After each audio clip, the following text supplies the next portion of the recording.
आप देख रहे हैं सौगंध टीवी, सौगंध वतन की।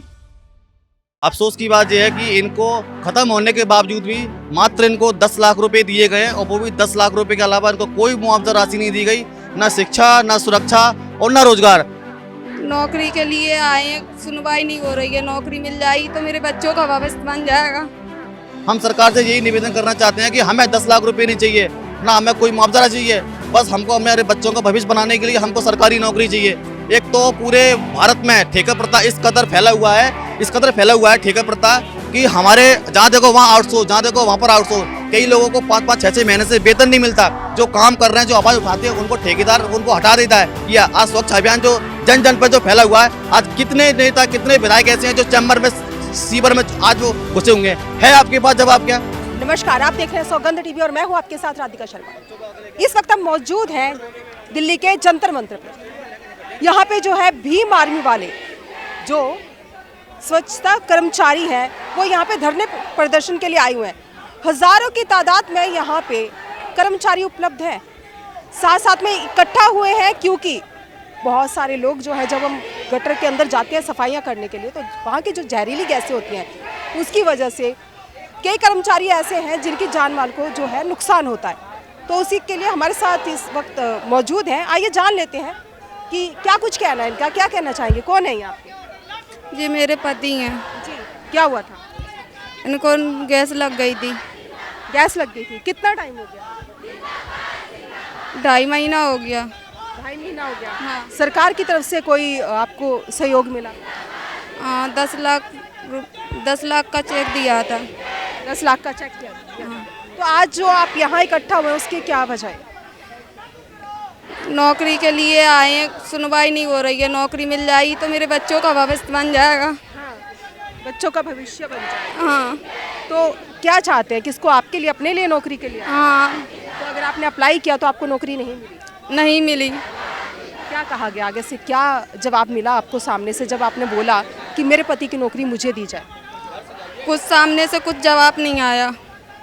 सामने से कोई जवाब नहीं आया। हाँ, मना कर रहे हैं। क्या कहते हैं? नहीं है नौकरी।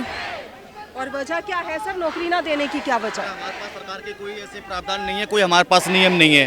ये सीवर चैम्बर में 15/6 को 2 सफाई कर्मचारी खत्म हुए थे सरकार की लापरवाही की वजह से।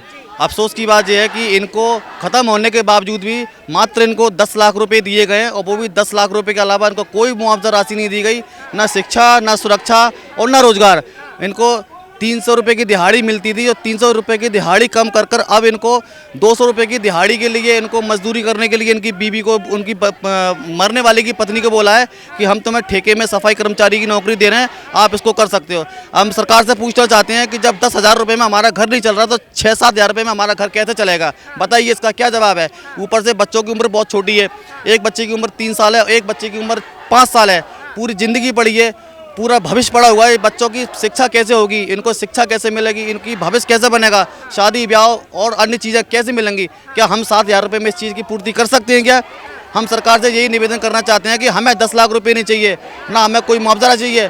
बस हमको हमारे बच्चों का भविष्य बनाने के लिए हमको सरकारी नौकरी चाहिए। सरकारी नौकरी? बिल्कुल सरकारी नौकरी चाहिए और सीवर चैम्बर पर रोक लगाई जाए। उनको बिना वजह सीवर चैम्बर में ढकेल कर उनको मारा ना जाए, क्योंकि काम करने वाले की उम्र होती है। क्योंकि युवा लोग मांगते हैं, वो खुद कहते हैं, ठेकेदार कहते हैं कि हमको युवा लोग चाहिए। बुजुर्ग लोग होते हैं तो कहते हैं हमको नहीं चाहिए। वेलकम, अगर जो दिखने में क्या वजह है जो बुजुर्गों को नहीं मिलती? क्योंकि उन पर काम नहीं होता और सीवर चैम्बर में कई प्रकार की गैस होती है, तो वो उनको ये लगता है कि जो युवा यंग लोग होते हैं वो किस चीज़ को झेल लेते हैं, उनके अंदर कैपेसिटी अच्छी होती है।